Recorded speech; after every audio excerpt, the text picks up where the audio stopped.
Welcome to Synchronicity. How's your pandemic going? It feels like, we talk a little bit about in this episode. Oh my God, I have a guest this week. I didn't even say my guest this week. I forgot that I have guests sometimes. My guest this week is Lara from Pussy Church. She's been on before. You know her, you love her. She's super cool. We talk about sex, of course, other things, changes that you may be going through during this pandemic, super appropriate stuff. Guess what? I'm not going to talk more than this. I'm doing really quick intros when guests are on that. You want to hear the long stuff? You know what to do. Sign up on Patreon. It's pretty fucking easy. Go do that. Lots of new tiers there. We have them ranging from $3 to $22. Is that it? Lots of stuff, music, live events. We're going to be doing a live stream for everyone later this month. Stay tuned on Twitter and Instagram for that.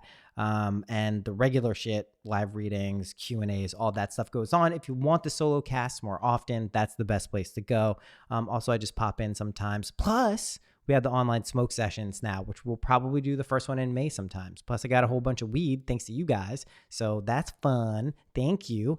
And that's it. We're going to get right to this episode. If you want to connect with Lara, go subscribe to her podcast, Pussy Church. Tales of Lara is her Instagram. She's awesome. Really cool. This episode is mainly about using your spirituality to access, using sexuality and sexual energy to access realms of spirituality. And Lara is really interested in sex, not just in having it, although definitely in having it, but definitely, how many times can I say the word definitely? How many times, Noah? How many times can you say it? But she's interested in actually using it as a vessel, as a tool to kind of experience levels of consciousness. And we do that through connections with other people. Even though you are everything and everyone is you pushed out, what an elegant way to connect with yourself, but through other people. And they exist in duality. We don't have to be weird about it. So this is a great episode. You're going to love it. Are we going to do a sponsor? Is it May? No, it's not May yet. We'll do May next month. May next month. I'm all over the fucking place. How's your brain going? Mine's good. I'm loving it. Any physical things? We talk about that too. Psychosomatic stuff. Any physical things been going on with you guys? Little weird things here and there? Yeah. Cha. Yeah. Well, anyway, that's it for this intro. God. Without further ado, here is Lara.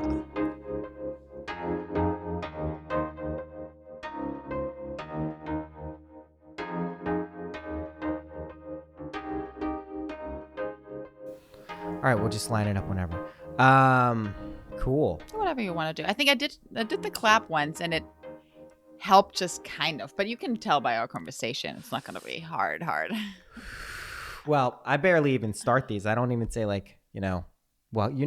been on. I don't really. I've been on, yeah. I just it's say true. welcome. I say welcome, Lara.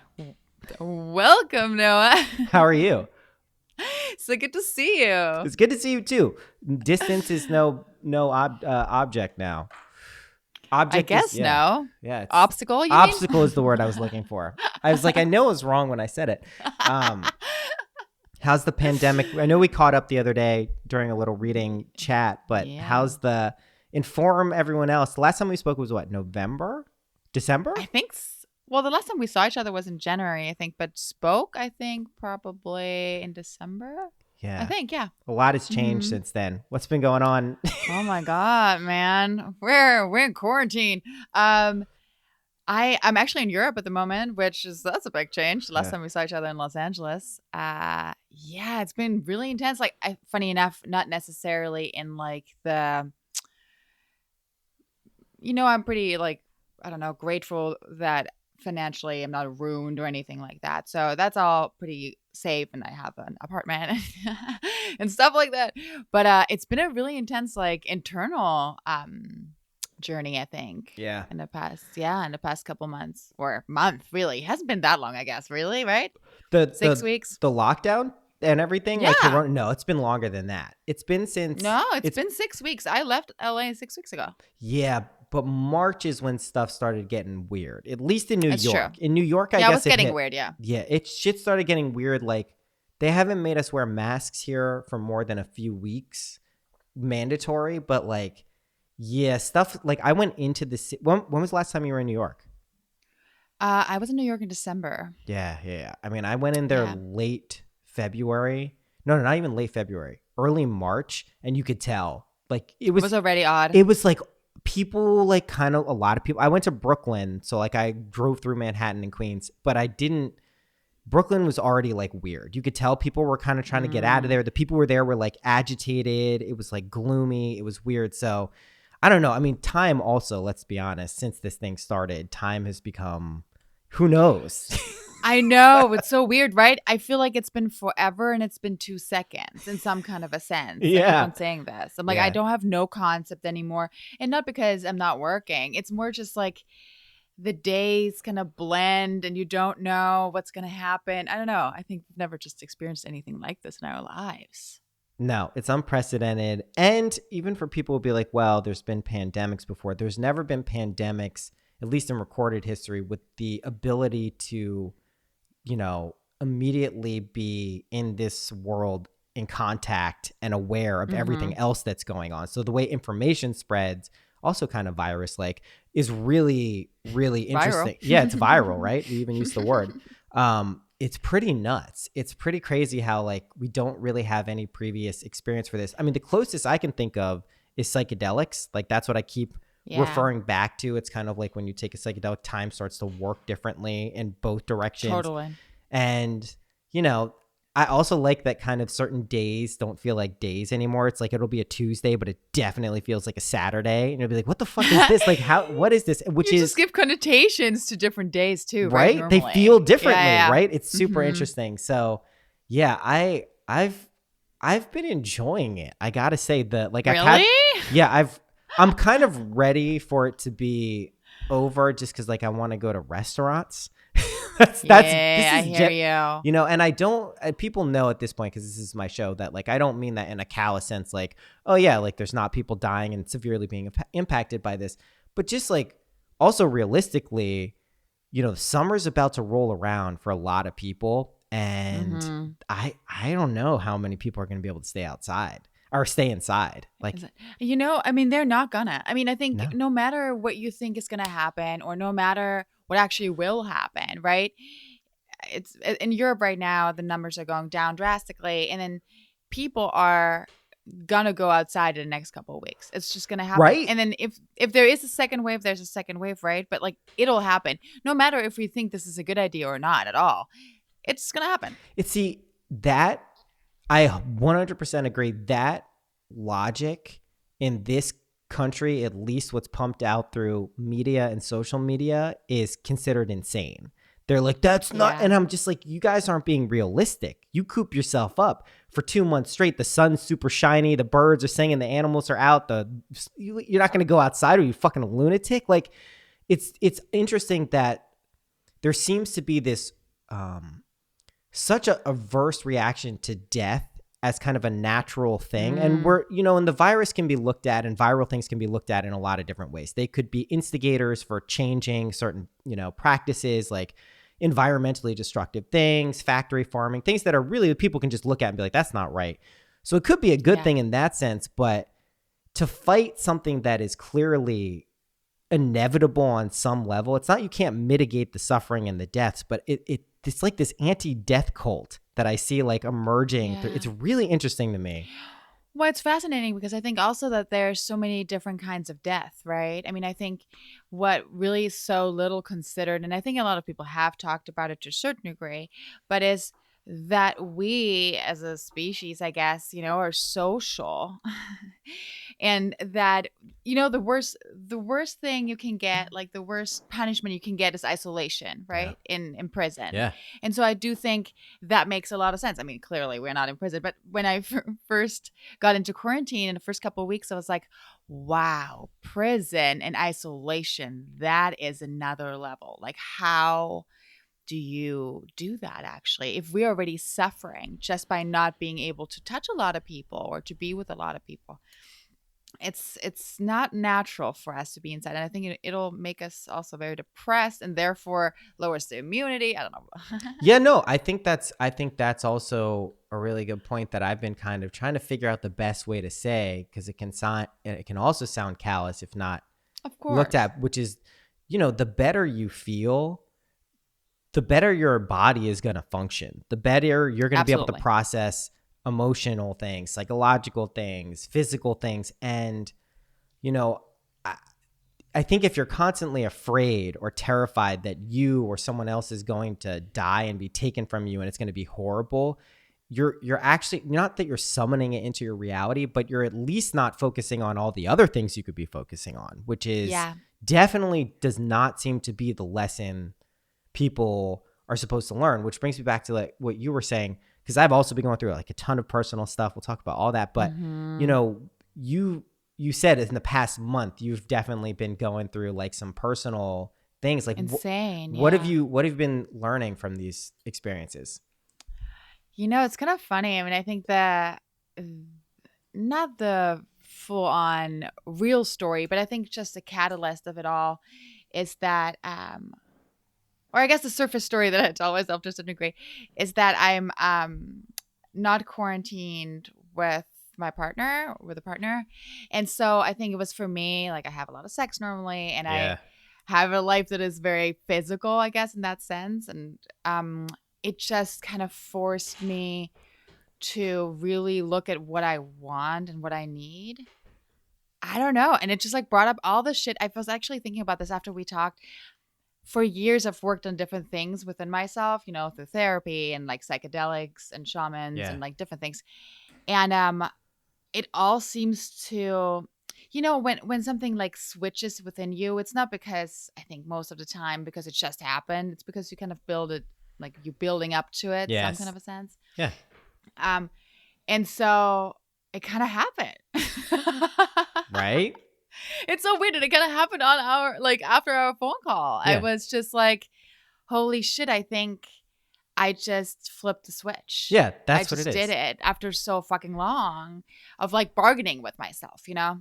That's a huge thing that I think, you know, and there's constant flipping of switches, obviously, as you know. Like that's, I think, Yeah. some people like will fall into the trap, myself included, at various times where like you think you flip it forever and like all the lessons have been learned and like you really do level up substantially. And these same issues that used to consume you no longer do. That's not what I'm saying, but there's always new switches. But yeah, Of course. it is that simple. It's literally that simple. It does coalesce. It can feel cumulative, but at any point, like up the ladder, I feel like you can be at the top with these things. And it's just liberating is the only word that I know. Yeah. And, you know, I think one of the most liberating things is like when you really, really get that, like this shit that feels so heavy and just like consuming and difficult, like that's such a great opportunity. Like instead of it being like this thing that's fucking you up that you have to bargain with or you have to like negotiate with to be good or whatever it is, it's just like, oh, this is trying to show me something. Let me just figure that out really at the speed I want to, so I can either turn that corner or realize that I've turned it. So that's a nice thing to hear from you. Yeah, it was kind of crazy. I mean, it's so, I mean, like you said too, and we talked about this before, and I think really when you're in the midst of it, it doesn't, you kind of don't know where you're at on the mountain, you know, whatever, Yeah. if you want to see it that way. In some kind of sense, sometimes you're like, okay, well, I'm fine, whatever. And then it just like throws you right back in. And I think these things right now, it's like accelerating things, Yeah. right? We're stuck, I mean, stuck, but to a certain degree, I mean, I'm not even in my fucking home, you know, I'm like Yeah. on the other side of the world, which seems even more absurd and more like a dream. Actually, it's like a dream-like scenario. I'm like, I'm in a different apartment, different people are around me, right? Than I would normally wake up. But I just had this like very much, I had a very difficult week, as you know, last week. Yeah. And a lot of like my ongoing patterns and issues just came out and I was like, holy shit, this is crazy. I've worked so much on this and like, why is it happening again? And it was such a release when I could just drop it. Yeah. And then I went crazy and I was like riding my bike and I'm like screaming in joy and I'm like It's your own personal bicycle day, Albert Hoffman's bicycle day. I mean, that's basically, I would say I get that experience regularly now. That's the fun thing because like it does feel like you just want to release shit. Like it's like, and you don't even realize you're carrying around a lot of this stuff until you take it off or you just stop engaging with it in a certain way.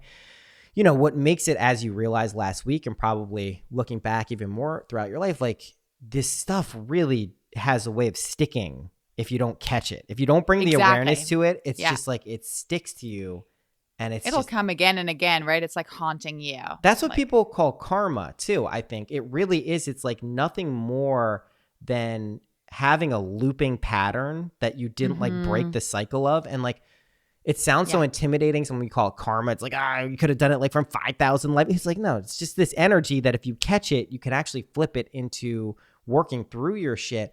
Also, we should be clear about when we say working through stuff, until you really do transcend it, it's not particularly comfortable all the time. It's Not at all, people. It's horrible.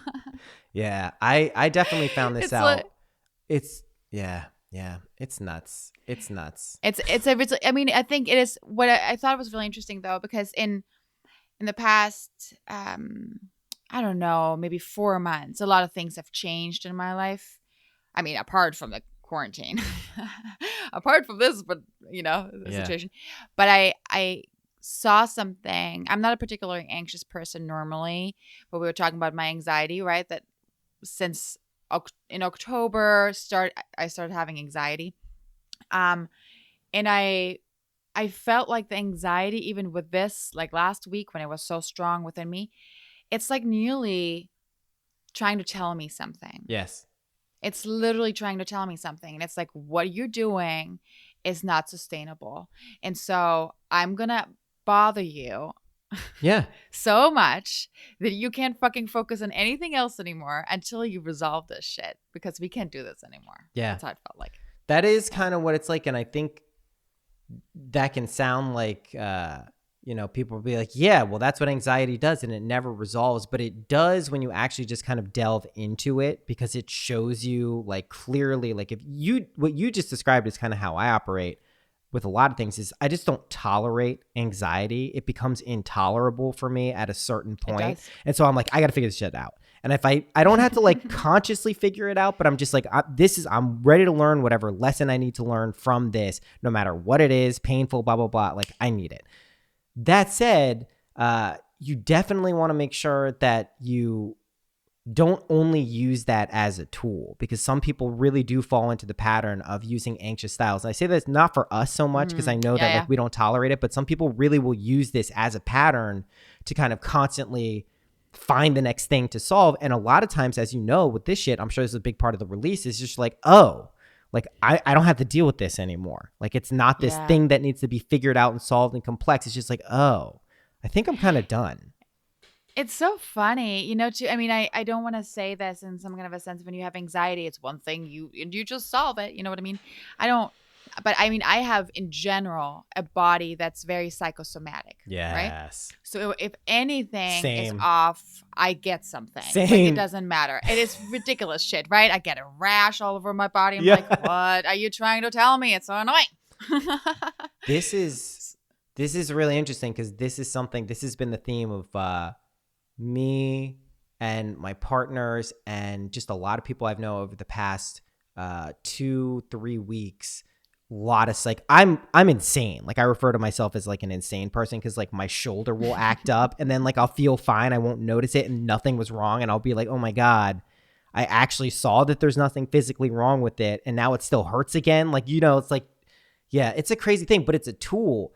When did you notice that in yourself though, that your body was giving you signals for shit that was going on with your mind? That's interesting. So when was it the first time? It really was very clear. Now I can see it way back, but I think like early mid-20s. That's good. That's good. Yeah, it was very strong. Like I mean, I'm not very sick. You know what I mean? These things also would resolve themselves as I resolve things in my life. Give me an example. Give me an example of like one where it was like, holy shit, this thing was totally related to this emotional or psychological thing. There's a pretty bad one when I was living in New York, and I was in kind of a working situation that I didn't like very much. Like I had to go to Jersey every morning, and I really felt not happy in what I was doing. And I think at that point, maybe even in my relationship, there were some issues. It was just everything was really rough for me. And I woke up. I was supposed to go to work and I had to get up at 4 a.m. And I woke up and I looked at my face, and my whole face was swollen up and my whole body full of rashes. Like, Holy shit. out of this mind. I've never had an allergic reaction before in my life. I mean, I assumed that's what it was. At that point, I was like, holy shit. I mean, it's terrifying, right? Because you're like, okay, I don't know what the fuck's going on with my body. And I was working in front of the camera, so I couldn't go to work, right? Right. So that day, this is so crazy. I didn't go to work. I had to cancel like last minute. I lost that job, right? Right. I think they like maybe hired me one more time. Right. I was modeling. I was modeling back then, right? And I got it one more time, and then it went away in a couple of days. After I lost that job, it went away. And then I did all these tests. Nothing ever came out and never came back. Like this thing is that so after that, did you start to just like realize like there must be some signal that I'm sending myself that I'm not aware of? Like it's quite a lot of things. I also have a pretty sensitive stomach, for example. So when I'm in a really good place in my life and I feel happy and grounded, my digestion and everything is really great. You're good to go. If I'm stressed out, I feel it like in an instant, right? Or when I was in a relationship a couple years ago and it went really badly. Like it was so horrible, and we're in a really horrible place together, and I broke my back. And then I'm like lying on the ground, for a couple of weeks, could barely move. And I'm like, how did you do it? I just lifted up my dog and totally. Yeah, complete nothing crazy. That's how I learned 4 years. Oh no, God, it's so much longer now. Jesus Christ. 5 years ago, 6 years ago, when I left New York City, my neck and my back seized up and I was on my back for a month. And I went to a doctor and they're like, yeah, you have ruptured, whatever they call it, the regular shit they tell you. Yeah, ruptured disc or something. Yeah, and then 3 people told me to read this book by this clinician, Dr. Sarno. And he was like, listen, this shit is not a real thing. It's like if you believe it's a real thing. And he was a clinician. He wasn't like some woo-woo fucking dude. He was a doctor who saw people. And it's like, We know the woo-woos. Yeah, it was like totally. And I fucking read this book and there was a chapter in it. And he's like, tells you to write everything down to get the problems out that might be below the surface. And there's a part of the book where it's like some people, the pain may move around when you start to bring awareness to it. And I'm reading the fucking book and the pain that's literally been like seizing me for like weeks and weeks and almost like months moves around my body. I'm like, oh, I'm a fucking nut job. I'm like, holy shit. So like, but it actually did show me like, and since then, like, I really do think like almost everything physical is something like that. And it's not a judgment on anyone who has physical illnesses or even, psychological ones at all. It's just if you can connect those dots. Chronic things are different, I think, probably. Yeah. Or maybe not. I don't think, see, this is what I'm saying. Like, I know people who have had cancer multiple times who have healed themselves through originally Western medicine, like with surgery, and then they did it another way. And they're like, I wish I would have done it this other way. And I'm not saying that's for everyone. And I don't think like faith healing and diet can do everything for everyone, but I do think it's related to your beliefs. And I think if you can uncover what those are and recognize you can actually like change those and modulate them. Yeah. Like you made that connection between your like emotions and psychology and what was going on. But my body's so extremely reactive. I think for other people, it could also, they can just push it down longer, right? They have a better constitution in some kind of a sense, like not a very sensitive body. So they won't feel it as badly right away, right? Yeah. Mine's very sensitive. You're tuned in. Yeah. Yeah, it's just like my body is just, it's also very frustrating, right? Because I think, that happens a lot with burnouts and stuff, but I get sick. Every time I get sick, it's because I don't stop working even though I'm exhausted. Yeah, I was just saying this to someone. I was just saying this. Yeah. I was just And then you get sick. Yeah, because it's like your mind is first telling you like, take a pause, take a pause. And you're like, nah, I'm good. I can do this. I have a ton of energy. I'm working out. I'm doing all the shit I regularly do. And then your body's like, oh yeah, well, how about this? Then it slows you down physically. And then you're like, ah, I know. Way longer too than just taking a fucking break. That's what I had to learn. That's what this is. That's what this feels like on a macro level the pandemic, it feels like take a break. And I think people were fighting that too much. It doesn't mean do nothing. It doesn't mean be completely unproductive, but it means like if you're really trying to push super hard on shit right now, I bet it's not easy. You know what is so funny? Because in the beginning, I talked about this quite a bit with friends of mine that are also writers and creatives, right? And in the first couple of weeks, I could barely do anything. Yeah. And you know how in the beginning, everybody was like, you know, Shakespeare wrote King Lear in the quarantine. I'm like, well, fuck that. I'm not Shakespeare. Like, clearly not. I'm not writing King Lear. And I think it was just like giving yourself the permission that is, you do not have to write the next best-selling novel, right? You don't have to do X, Y, and Z. Right. And then to just feel, actually, it's been 6 weeks, right? And I started working on a book in December. I started working on a book. Oh, nice. And I worked on it, and then I was like, oh, the pandemic, maybe now is the time. I have time, you know, I'll do it. And today, after 6 weeks, which also coincidentally is like a day after or 2 days after my kind of breakthrough. Yeah. Is like the first day where I sat down and wrote again. Yeah. Well, because we're turning the corner. The weather also is changing for most people on the northern hemisphere. And it's true. It's definitely like stuff is lining up in a very psychedelic way. Yeah. That's what I keep trying to like. I think people recognize it who have had experience like in that in between. It's like a Bardo state. It really is like an in between. And if you can kind of like recognize you get a breakthrough, you feel ready to write again, you know, is the same way that like, you know, I start acknowledging the patterns that were and weren't working for me in relationships, in my life, for myself, and then directly related to my realizations to that, my life completely started changing. Yes, based on decisions I was making, but also just circumstances like literally started to conspire. And that's an important lesson that I think people are really giving like a pretty good opportunity right now. Even people who aren't sick, even people who aren't going to know someone who gets sick, like you're really getting an opportunity here to like completely latch on to like what you actually would want to do. And like you mentioned this at the beginning, you know, I got one of these forgivable loans like from the government. Oh, I kind of wanted to ask you how the fuck you did that. Well, you know how I did. I just imagined it is the real truth. Like I wish it, I know. But what I really like, should I try to imagine this shit? But what I actually did is I just used my tax employment identification number, the EIN, to say that I was my only employee, which I am. I have a business. And I'm also my own. I just said, here's how much money I've been paying myself over the past 3 months. I showed them exactly what they wanted. I went through a regional bank. This is the most important aspect. If you want to like, I'll give you the imagination terms, but the inspired idea in which it came through was I decided to use a regional bank instead of a national bank. Mm-hmm. And like the main thing to remember that like convinced me this was possible was that the whole point of this shit is they're throwing money at people because they need money to be injected into the economy because no one's making money. Or they need you to buy shit. And they need the shit to move like it always does because it's a fucking machine. So it's like, it is. Yeah. I was like, oh, they'll give me the money. But I went through a regional bank and they called me like a week later like, hey, we need all this information. I'm like, here you go. And then they just deposited the money in my account. I'm like, holy shit.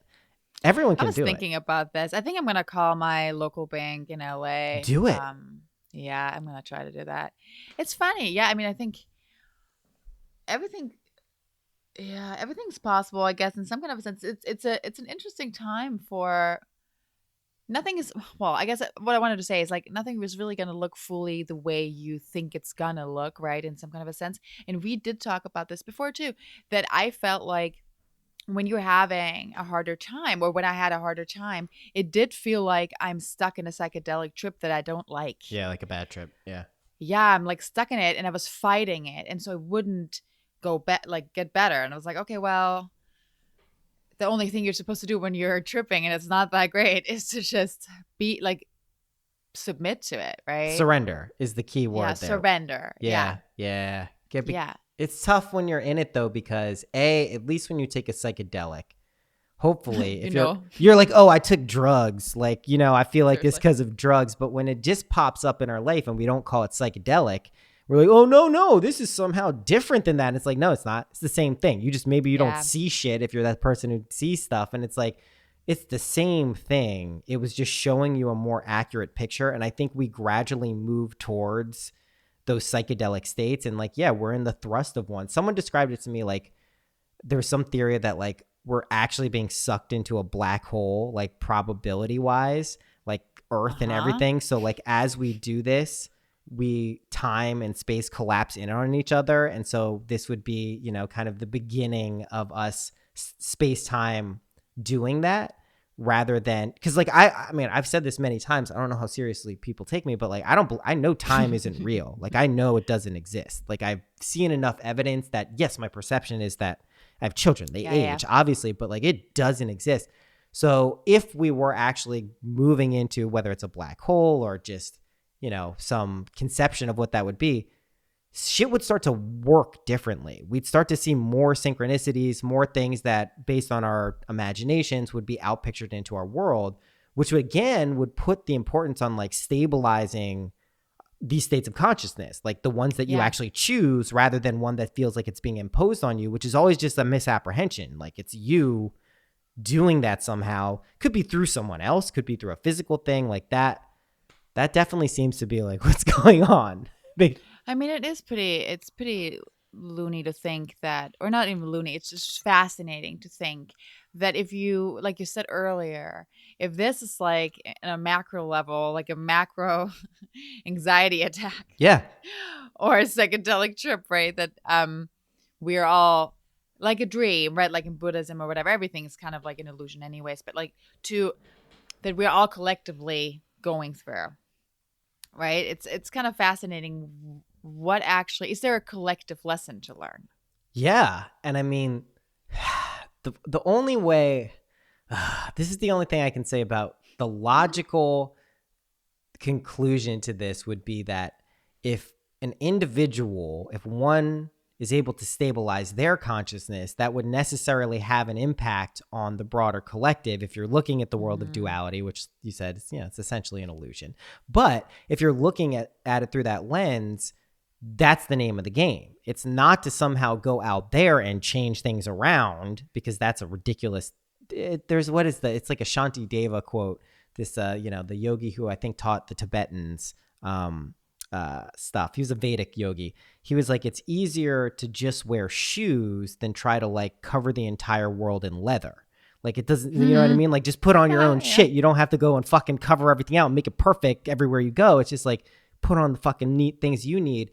That also just tends to cascade up or down depending on how you look at it to shit around you. You know, if you're good, wherever you go is good. So at least that little locality of where you are. And if you expand your awareness, that's how it seems to work. And that's the function of all these anxiety, sicknesses, whatever you want to look at, fears, doubts, worries, depressions, like that's the function of them, which is really the trick.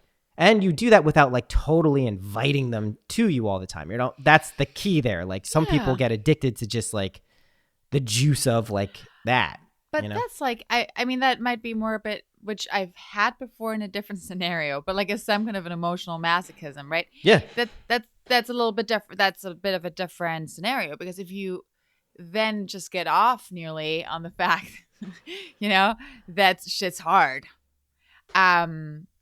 you'll obviously create more of it in order to like get that fix, and that's not to say that you're really consciously doing that, but like we said earlier, you might playing a story that you always play in your mind, and you just recreate that shit over and over and over again.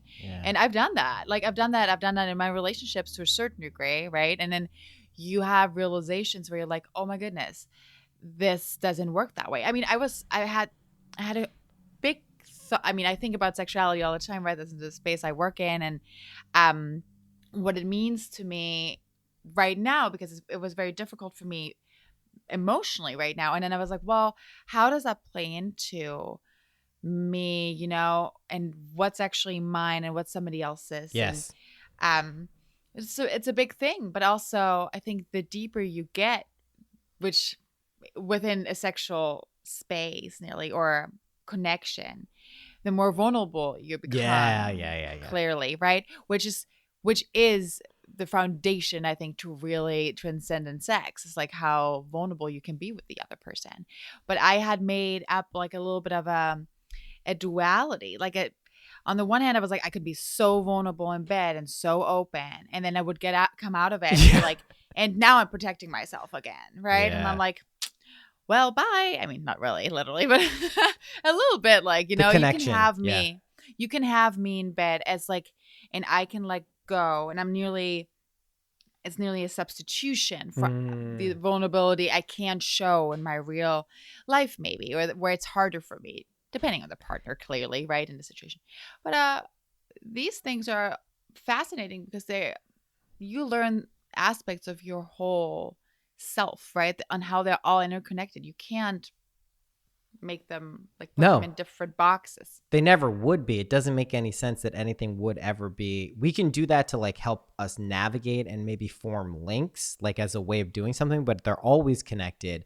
And sex, sexual energy, attraction, it's such a powerful attractor. It's so potent that like to not use it as a modality, to gain insight into your emotions, your spirituality, to me just feels like a total waste of an opportunity. And Total waste, yes. It's just like, you're missing the point. When you were saying like, a lot of people do that in one way or the other. Some people can be completely open and connected in real life, and then they get in bed and they're not. And then vice versa. Absolutely. Like you said, maintaining that connection, I think what people find is it strengthens everything because it is everything. So if you're just not modulating, it can be different experience. Obviously you can be the most loving, kind, gentle, sweet couple outside in the world. And then in bed, you could be like having the roughest of sex. That's not what it means, but it means that's not what it's about now. No, it's about having the, that sounds wonderful. Yeah, it sounds pretty good, right? I was going to say, but what I was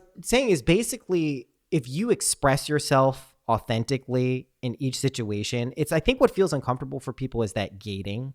It's like if you have to shield some aspect from yourself, that lack of being vulnerable, it's more effort to put up that wall than just to be like, all right, I'm fine no matter what. Here I am. Like, if you don't like it, I'll fucking deal with it anyway, but you'll probably like it because I'm cool. That's like a powerful lesson for a lot of people to learn, because otherwise you're always in this like codependent relationship with like everything. Totally. Like everything, not just people, but like everything. And that's a dangerous game to play because it's not accurate. It's totally not satisfying either. Well, I thought it was so interesting because I just talked to a couple of my guy friends in the last week. And actually yesterday I had a good conversation where somehow what just happened to me, I kind of related back to him, and I was like, oh, this is just what happened to me. And then we talked about his emotions, right? And I think there's he's going through some really rough times, and I think it's really difficult for him, and I think for many men out there, and I'm not going to say all because that's obviously not true, but I think in Western culture, men are not really raised to express their emotions or to actually even feel them, right? Yeah. And it's so difficult because we perceive, I don't want to go further into this really, but we perceive vulnerability and being in touch with your emotion and saying them out loud and communicating them as such a weakness. Yeah. Where in turn, like you said, when you really embrace that, nothing can hurt you because you're just you. Yeah. Like, there's nothing to be ashamed about. If you are sad about something, if you're happy about something, if you like something and you say it out loud, this is just a positive thing. There's nothing really that can be shameful about it. And I think what sometimes people learn the opposite lessons, and they can blame it on their parents or they can blame it on society or whatever. But if you at one point, maybe when you were younger, you expressed something and it wasn't immediately validated. And I've seen this from both ways now, as a child and as a parent. Sometimes my son will say something, the one who's communicating, and like, I'm like, no, like that's not a good idea. Or like, and I'm not saying it as a value judgment. I'm just like, no, I'm just telling you, like, electric sockets, not where you want to be putting your finger. Just like, exactly that type of shit. So it's important that we recognize that not every single thing that we feel at every single point in time needs to be validated by something else, but exactly what you're saying, having the ability to know that you're able to express it and like you're still cool and you're still like fine and you're not fucking up and you're not doing anything wrong. That's important. And I do think most people will find that if you really do live from that space, you're validated quite a bit. Like the way you actually naturally are is validated, enough. It's not like some desolate, isolate world where you're like have to be the stoic person who only you support you. Like you do get the outward connections and, whatever you're going through. You have friends who are going to support you, have family who's going to support you. Like those people tend to pop up. You welcome them into your life, which is important to say.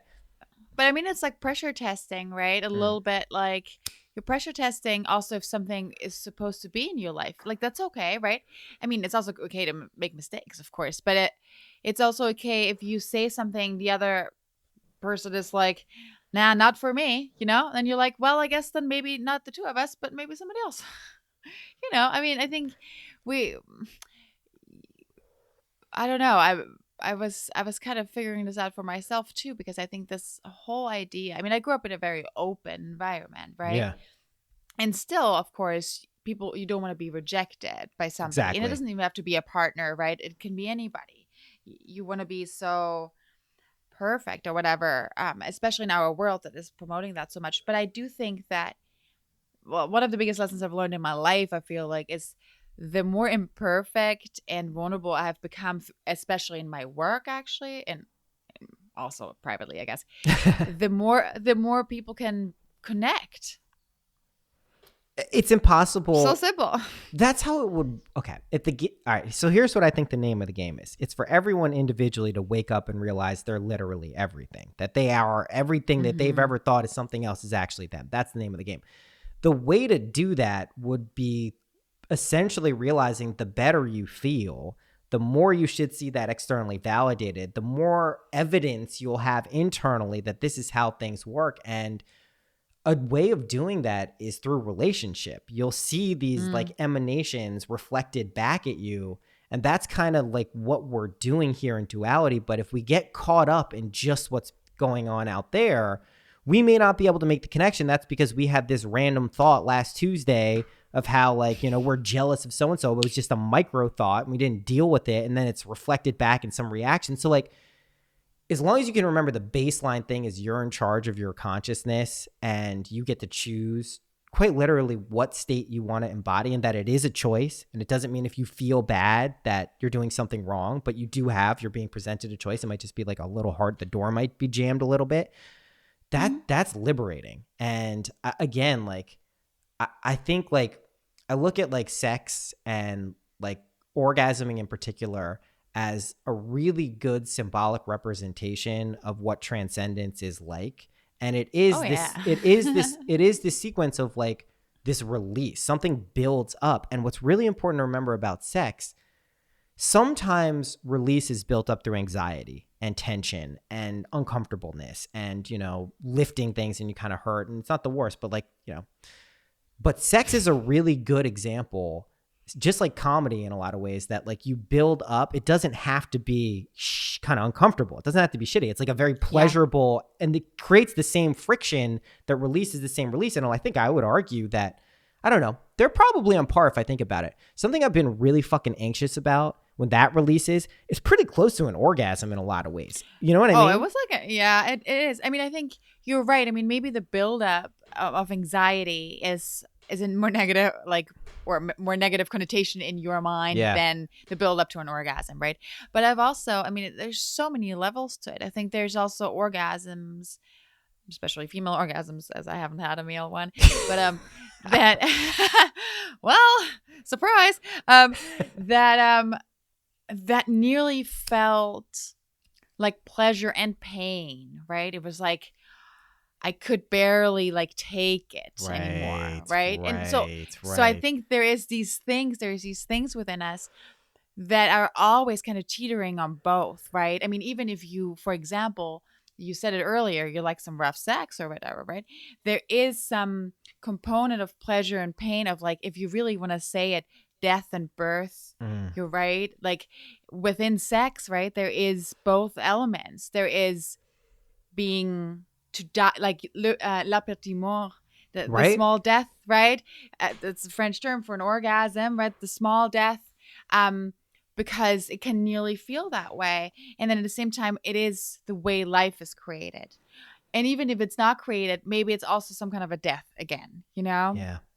So it's a pretty potent act actually between humans. I mean, it's so spiritual that it's Yeah. actually, it's fascinating to me. Like I've been reading about all these ancient cultures and sexual rites and Oh, tell me. This is festivals. like what I'm most interested in related to sex stuff right now. I mean, I love sex. Don't get me wrong, but I do like I've been waiting to learn about this stuff because I don't want to like Google it. I don't know. Like, it seems like I'm gonna turn up something silly, but like, what have you been learning? So interesting. So there's I mean, there's so much, right? In Mesopotamia, there was a goddess. I think her name is Inia. I'm gonna butcher this. Anyways, but that she was a goddess of fertility and of sexuality, and there's so many different rites um and rituals that were about celebrating fertility, where women would come, like it's a festival where women come together and have sex. It's so fascinating. With each other? With each other? Yes, with each other. Where's Yeah. this Mesopotamia? That was in Mesopotamia, All yeah. right. And then there's also in ancient Greece where there was another goddess, but also fertility. And every woman once in her life would go to the temple and basically open herself up. This is kind of a crazy one, actually. Open herself up to have sex with a stranger in the name of the goddess, because she was embodying the goddess in that moment in the temple, Wow. and a stranger would come up and have sex with her. That was probably pretty good sex if it was like this sacred ritualistic thing. It's probably not as like crazy as it sounds now to us. When people were watching, yeah, I mean, no, I don't think. I mean, of course, it sounds a little crazy. You're forced like to go there, right, or something. But I Yeah. think in that sense, it was seen very differently, and also learned that fertility and sexuality, or sexual pleasure and fertility, were not mutually exclusive, like the way Yeah. we are seeing it right now, where you're either a mom, right? You're the Madonna, or you're the whore. You either have sexual pleasure, or you're only there to like produce children. But actually, these things are not mutually exclusive at all. Totally. Right. Totally. So many fascinating things. Yeah. There's a coronation ritual where the king had to sleep with the highest priestess, and she taught him how to have sex, and he had to pass the test before he could be coronated, because he was having sex with Where was this? I don't know what. I think this is also somewhere in the Middle East. I don't know if it's Iran, but it's somewhere in the Middle East. I'll look it up and I'll tell you exactly. I like that. That one sounds like a good system. It's a good system. Yeah, there. exactly. It's for the king. It's not bad. No, I don't think I've learned the test yet. It's like It's so, yeah, crazy. you're like, have you shit. passed or yeah, not? you just keep doing it. That's hilarious. Wow. Yeah, fascinating stuff. Yeah. But just a lot of like, and a lot of festivals. There's one, I think, in ancient Rome that's called, I think it was Flora or Foria. I'm gonna have to look it up again. But there, it's kind of a wild one because it was also about fertility, and men could just like, women would run around naked all day, and people would just have sex in the street. This is in Rome. Yeah. I'm just taking mental notes of where to go because I keep saying time travel is real. So I'm like, let me test this time travel theory. Let's see what's going on in this dream world. Wow. But don't you find it so fascinating that before, let's say, mainly the church started shaming sexuality so intensely because of power dynamics, right? It was something that was supposed to be sacred, that was supposed to be spiritual, or it was spiritual, it was sacred. It was a union between men and women, or between people actually in general. Yeah. There was something beautiful and holy. Yeah. And that's that. I feel like, I mean, my general theory with what's going on now, the pandemic being part of it, is that we are kind of at the cusp of this new renaissance. It feels like a spiritual renaissance, which sounds so fucking stupid, but it does feel like that. And I think necessarily as part of that would be sex getting much more openly sacred. I think just because, and that again, like, it's really important that doesn't mean it's like only one style of anything. It's just recognizing the act itself of honoring We kind don't of have to run around naked and like get fucked by strangers. totally. You know what I mean? Only I'm if you saying- want to. Like if you're into Yeah, that, only no you dig judgment. it. Yeah, it's like only if you want to.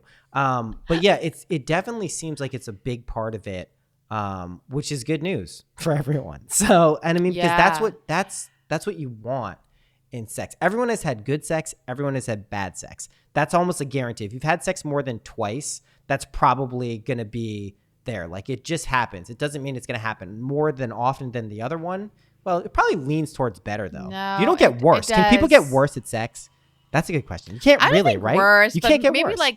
but maybe stably bad, because if you're completely cut off in general, Yeah. it's like I think it's just gonna not evolve, right? I mean, there's something to be said where you could actually see, maybe with porn and whatever, you can see, or not with porn necessarily, there's just an expression of how sexuality is viewed or how it's catered to a man to a certain degree. But I think that we have gone a little bit in the direction of disconnecting from each other, right? And if you go into a sexual experience that way with like the idea of performing, and it actually will be pretty bad, I think. You're not gonna get to the point where you actually melt, or connecting with and a letting person. go and actually having it be what it's supposed to be. And I think it's probably the reason why it's really difficult for a lot of women to come, is because that connection, that trust is not really established that way.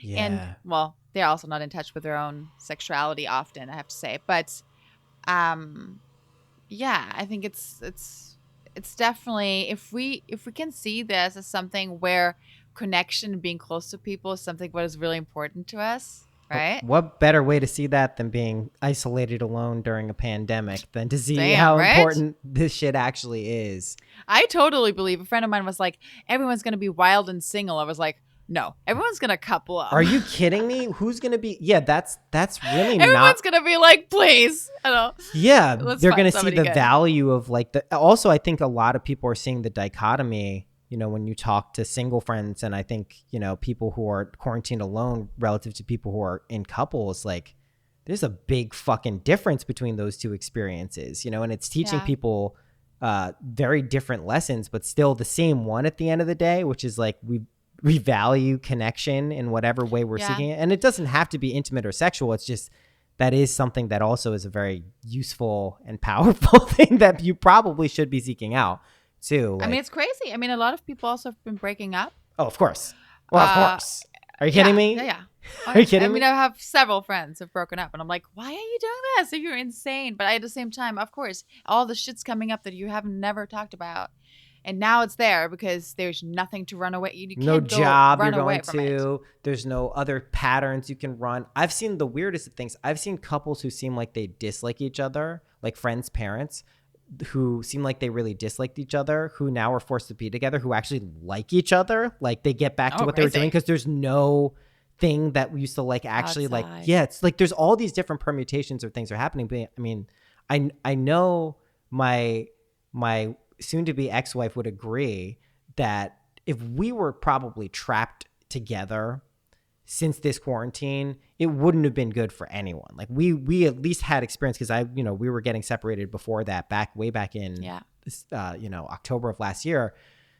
That would have been bad. It would have not been a situation that outside of the lesson, which we already knew, which is we probably shouldn't be doing this, and I think a lot of people are now in those situations because they didn't take the moves to do it or totally. And it's and fucking they just brutal. Didn't talk about anything. Yeah. I mean, brutal. That's way more. I think that's probably a little bit more brutal than there's no like what's more brutal or whatever. It's just everyone faces a challenge, right? In that time, and it might just be who you want to spend your life with in general, or are you ready to be close to somebody? Are you ready to open up to somebody and share a life? So gets back to the vulnerability thing, which is this connection. It really, there is this level of being truly vulnerable too, not just doing it lip service and saying the things that you think make you vulnerable, but actually like really putting your shit out there. Not to everyone, but in situations, not to everyone. That's really important too, because sometimes people take that overboard too. But yeah, and then Yeah. Yeah, that's It's dangerous, not, that's, probably. well, it's not skillful, we'll say. I mean, it doesn't have to be dangerous, but it's not what you want to be doing. But yeah, if you can actually like really show who you are, your sex will get better. I guarantee it. Oh, It's like a pretty thousand much percent. the 1,000%. main connector that I've noticed, like that truth and trust and authenticity, like then you can actually do whatever you want. Like, you know what I mean? It's so fascinating with sex though, because it there's so many different ways, right, of having sex clearly and having a connection. And not some people get off on this, and I've also had experiences like this, to just have sex with a stranger. Because maybe, I mean, probably have to do some work on themselves, maybe in a different way, so they're actually able to like, or maybe not. But it's just fascinating to me how different sets of experiences make people open up, right? And some things in general, I think most things get better when you open up and you communicate and you're close to each other and you just love, exploring each other's bodies. Yeah. But you can have I had some random experiences where I met somebody kind of randomly and I'm like, oh, you're cool, whatever. And then we had sex and it was like, this is fucking mind blowing. I don't exactly know what happened here, right? Some This doesn't, connection. Yeah. yeah, it's some weird connection. It doesn't mean like, I mean, you can also have an incredible mental connection with somebody and horrible sex, right? We're Well, that's all over important the though. place. That's an important thing to keep in mind though, that the closeness of the relationship intellectually or relationally, platonically, doesn't necessarily have anything to do with the vulnerability aspect. If you meet a stranger and you That's can true. be vulnerable, even if it's Yeah, like, I know. holy shit, I don't know this person, I don't really know them that well, but like that vulnerability can actually be created in bed for people. It can be created in certain social Absolutely. contexts. I think the trick is, again, like if you can extend that for each situation in its proper way, life turns into like this process of like release in a way. Yeah. Yeah.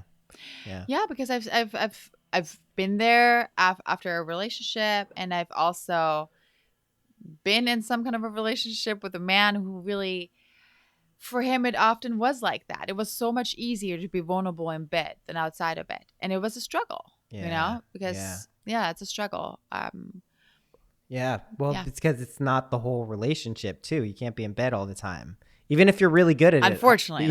Yeah. Unfortunately, I'm just I know kidding. what you mean. No, it's a very pleasant place. No, I totally get it. Yeah. I mean, it is.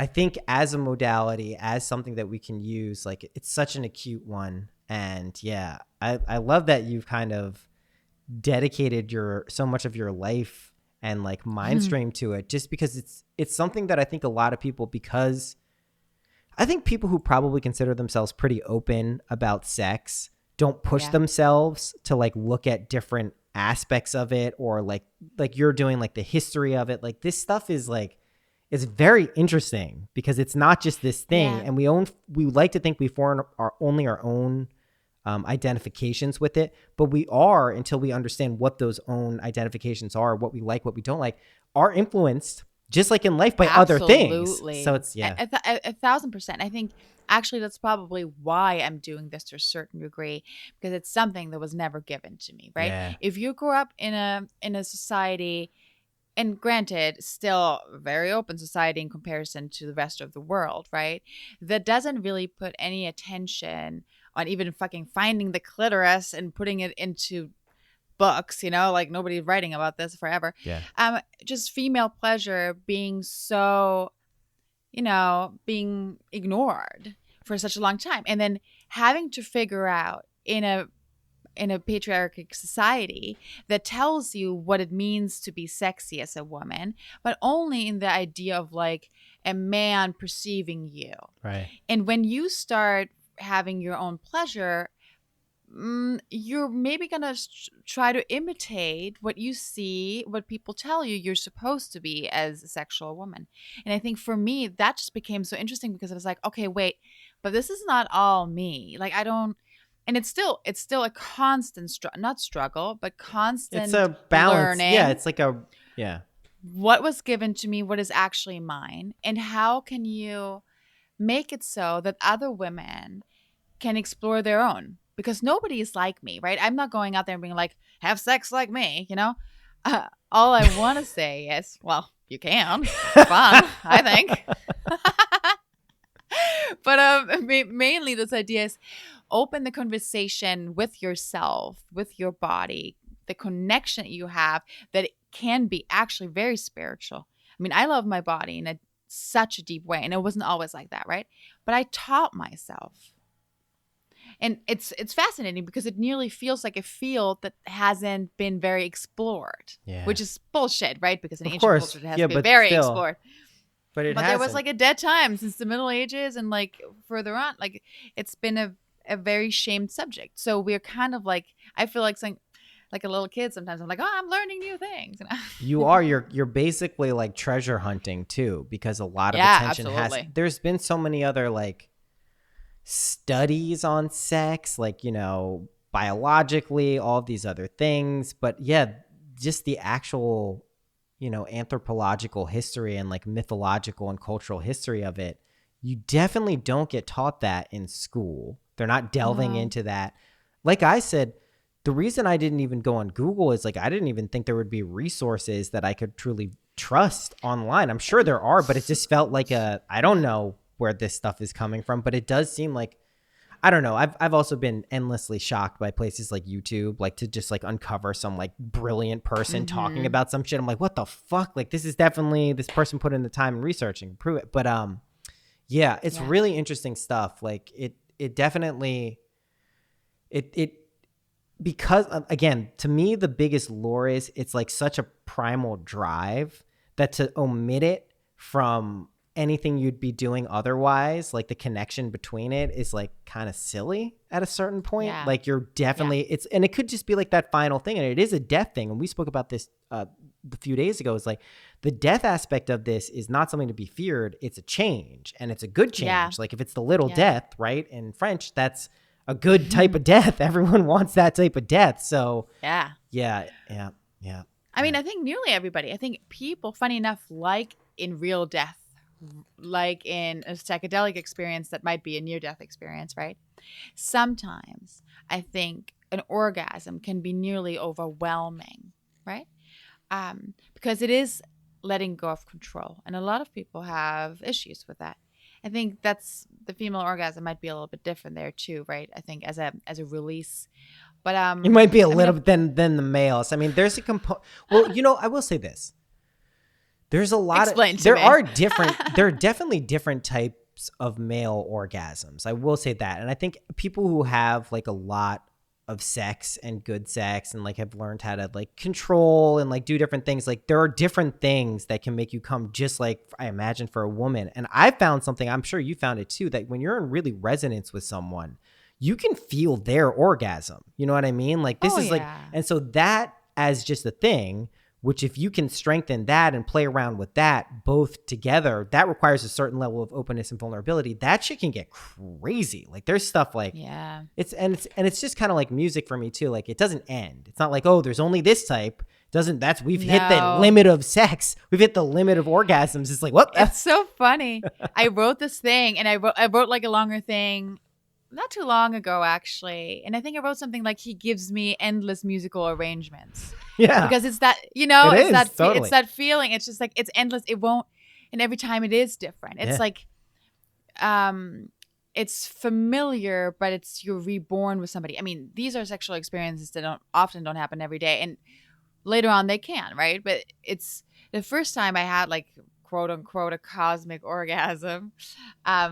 I didn't know what the fuck was happening, I wasn't like meditating to get to that place. I wasn't doing tantra. I was just like, holy shit, I'm in another universe. You probably were though, right? Yeah. That's what I think about tantra too. Oh yeah, that's what I'm realizing. You're probably right. You know what I mean? Like, right.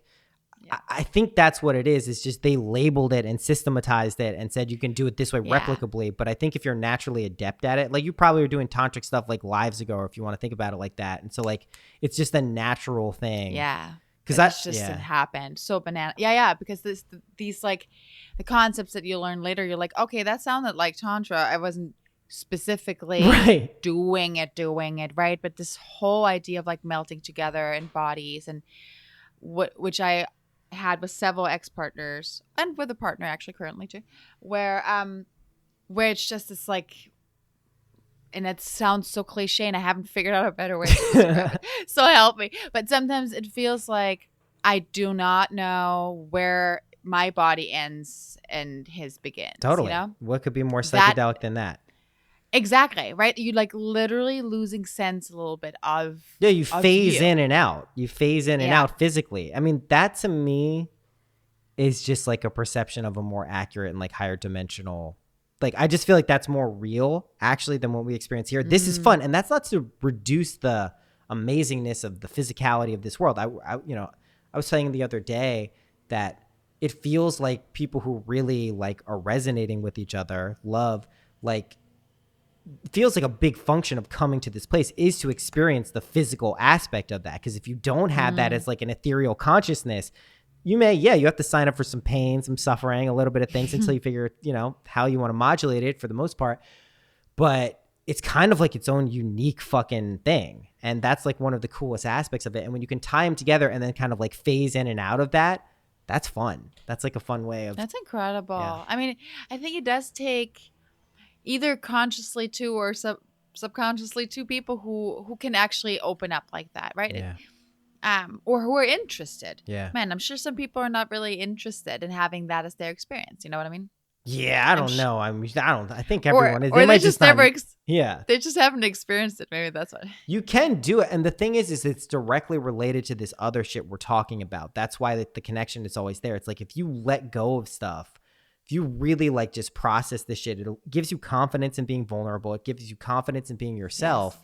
And then that will naturally translate in the bedroom, wherever you're having sex. Like it just will. And even if you're not in a relationship and there's no like immediate partner on your horizon, if you really start to get that shit, like you will naturally, if that's what you want, you'll attract it. Like it's definitely just something that will happen. So, You know, that's an interesting thing because I've been in long relationships and also single, and like there's something weird about it though, in the sense that I think I was asked once, how do you find all these like sexually open men who want to pleasure you, right? And I was like, well, I don't really have a good, I don't know, like thing to tell you. You Like just it's not do. like That's how it works. but there's definitely, and I'm really sure about this, some kind of an energy that you emit, and even if that's not the person you should supposed to be in a relationship with, right? But I really nearly ever meet somebody I have bad sex with, like Yeah. It might be there's different levels to it or whatever, but like I think that the fact that this person always wants to give me immense pleasure and it's very important to that partner is also because it's very important to me. And Exactly. I attract it. Duh. Yeah. That's exactly what it has to be because, and that sounds, like I said, that can sound like unsatisfying to someone who's like, well, I've had a lot of shitty sex. It's like, okay, well, you're not destined. I don't want to say no, like and you're not. I'm only pointing this out as devil's advocate. And yes, it's not to say you're attracting shitty sex. It's just maybe you've just seen it so much that you're reinforcing it as a thing that's happening. But if you're just like, you know what? I attract people who I have really great sex with and connection with. And this doesn't even just have to be sex. It could be for anything. It could be a relationship to money. It could be a relationship to any, like, you just, that's the flip. That's the letting go of the shit we were talking about in the beginning part of this episode, where like this thing that had been like gripping you for enough to make it sufficiently uncomfortable. You're like, I don't want this. I know that. That's the thing where you're like, okay, I think I want the thing that the world I don't live where that happens. So exactly. And that to be said, right? I had several heartbreaks in my life that felt very shitty. And I don't say that that's my fault. I invited that into my life. So if somebody has some bad sex sometimes, it's not like to view it like that. I mean, maybe it is. Maybe it's like a chance to learn what you don't want anymore or what doesn't work for you, a chance to grow. And so maybe to see it that way. Yeah. Well, we should catch up more because I mean, I imagine pretty soon. Let's do predictions. This is fun. When do you think international travel is open, that if you leave like the US or another country, you're allowed to come back if you go somewhere where it is? What do we think? What's your prediction? Oh, so you want to come back to you're an American citizen. Back you'll always go. I would say end of May. End of May. Yeah. I was saying beginning of June. So that lines up. We're in the same timeline there. That's cool. Yeah. Let's Yeah. Did I miss anything? Is there anything you specifically wanted to talk about that we should have spoken about? No, we did good. No, We did amazing. I just want you to I want you to come on Pussy Church. That's all. Yeah. Oh, I'm definitely going to do it. I love it. So let's end with the 3 questions. I haven't had so many guests lately. I keep forgetting how I used to run this podcast. Okay. Everything's different now. You know how it is. What's your favorite color? Damn. Red. What's your favorite number? What is my favorite number? Today it's 6. Okay. What's your favorite animal? A lion. You know, we get to line them up with the answers from before. That's the beautiful thing about these questions. Oh my God, I'm sure. I know, they always change. No, you know, you never know. Practical tip that you've learned in your life that's helped you that you could share with people. What is a good practical tip? Apart from washing your sex toys or something. I'd say when you ride your bike, get one of those like hair ties or something so your pants don't get full of grease. So you can like That's a really good and practical tip. That's what people need to hear. I've been riding my bike a lot, and I'm just I have to wash my pants all the time. They're full of grease. So do you have to wear a mask where you are when you go outside? Only inside of places. Only when you cool. and when you order things outside, yes, but not when you're riding your bike or something. Cool. That's awesome. We don't have to here either. Some places you do. Awesome. Lara. Thank you so much. Thank you.